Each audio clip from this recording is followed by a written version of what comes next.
Helicopter संकट से जूझ रही सेनाएं, ध्रुव की उड़ान पर रोक, चेतक व चीता की दुर्घटनाओं ने बढ़ाई टेंशन। इन दिनों भारतीय सेनाओं को हेलीकॉप्टर संकट से जूझना पड़ रहा है।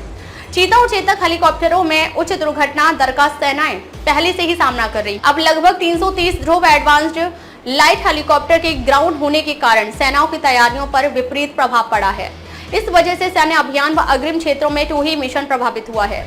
एडवांस्ड लाइट हेलीकॉप्टर का सबसे बड़ा बेड़ा थल सेना के पास है। अभी सेना के पास 180 से अधिक ALH हेलीकॉप्टर है। इनमें से 60 हथियारबंद रुद्र हेलीकॉप्टर हैं। यू सेना के पास 75, नौसेना के पास 24 और तटरक्षक बलों के पास 19 ऐसे हेलीकॉप्टर हैं।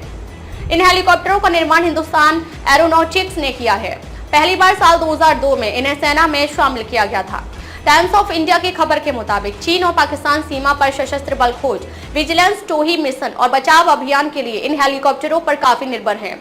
मगर पिछले 3 महीने से इन अभियानों में भारी रुकावट देखने को मिल रही है। इसका असर एडवांस्ड लाइट हेलीकॉप्टर के पायलटों पर पड़ रहा है। उन्हें अब केवल सिमुलेटर पर अभ्यास करना पड़ रहा है। इसी साल 5 जनवरी को गुजरात के पोरबंदर में तटरक्षक बल का एक हेलीकॉप्टर दुर्घटना का शिकार हुआ था।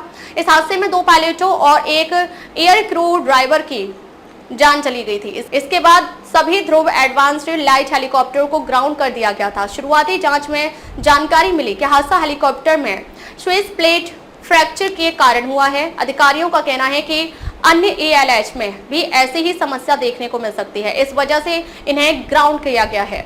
उधर जांच में HAL भारतीय विज्ञान संस्थान बेंगलुरु की मदद भी ले रहा है। उम्मीद है कि अप्रैल के अंत तक संस्थान अपनी रिपोर्ट सौंप देगा। सेना हेलीकॉप्टरों की कमी से जूझ रही है। इस बीच एक अधिकारी ने कहा कि उम्मीद की किरण यह है कि सेना ने उत्तरी और पश्चिमी सीमाओं पर ऊंचाई वाली चौकियों पर सैनिकों के परिवहन और रसद की आपूर्ति में कुछ सिविल हेलीकॉप्टरों का इस्तेमाल कर रही है। अधिकारियों ने आगे कहा कि सेना के उत्तरी और मध्य कमान ने पिछले नवंबर में सिविल हेलीकॉप्टरों का इस्तेमाल शुरू किया। अगर ऐसा नहीं किया गया होता तो अग्रिम मोर्चे पर तैनात सैनिकों तक आपूर्ति पहुंचाना बेहद मुश्किल हो जाता।